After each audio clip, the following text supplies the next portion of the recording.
சட்டுன்னு ஒரு கத்திரிக்காய் சாதம் செய்யலாம் வாங்க. எண்ணெய் நல்லா காஞ்சதுக்கப்புறமா கடுகு, உளுந்து, பச்சைக்கடலை பருப்பு சும்மா ஒரு கலக்குங்க. அப்படி கலக்குனதுக்கப்புறமா நீல வாக்கில் கட் பண்ண ஒரு வெங்காயம், பெரிய வெங்காயம், நல்லா பெருசாக இருக்கிற ஒரு தக்காளி, அதுவும் நீல வாக்கில் கட் பண்ணிவிட்டு கலக்கிட்டு கருவேப்பிலை கூட மல்லித்தூள் ஒரு 2 ஸ்பூன் மல்லித்தூள், காரத்துக்கு ஏற்ற மாதிரி மிளகாத்தூள், கூடவே கொஞ்சமாக மஞ்சத்தூள் சேர்த்துக்கோங்க. நாங்கள் காரம் அதிகமாக சாப்பிட்றதுனால கொஞ்சம் எக்ஸ்ட்ரா போட்டிருக்கிறேன், உங்களுக்கு தேவையானாலும் போட்டுக்கோங்க. அப்புறமா இந்த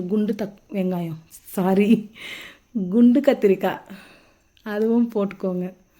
போட்டு எல்லாத்தையுமே நல்லா ஒரு கலக்குங்க. கலக்குனதுக்கப்புறமா கழுவி வச்சு அரிசி போடுங்க. அரிசி போட்டு கொத்தமல்லி எல்லாம் போட்டு ஒரு லாக் போடுங்க. ஒரு விசில் வந்ததுமே பாருங்கள், அரிசி கத்திரிக்காய் எல்லாம் போட்டு செஞ்சதுனால எப்படி இருக்குமோன்னு யோசிக்காதீங்க, செஞ்சு பாருங்கள். செம்மையாக இருக்கும். கத்திரிக்காய் குழையாது, உடையாது, பூ போல் வெந்திருக்கும். செம்ம டேஸ்ட்டாக இருக்கும். லஞ்ச் பாக்ஸுக்கு சீக்கிரமாக என்ன செய்கிறதுன்னு யோசிச்சுட்டு இருக்கும்போது இதுதான் செய்யுங்க, செம்ம டேஸ்ட்டாக இருக்கும்.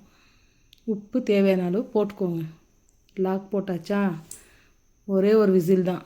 திறந்து பார்த்தா பாருங்கள், ஒரு கத்திரிக்காய் கூட உடையில. செம்மையாக இருக்குது டேஸ்ட்டு. பார்க்குறதுக்கு வாசனை அப்படியே கம்மன்னு வருது.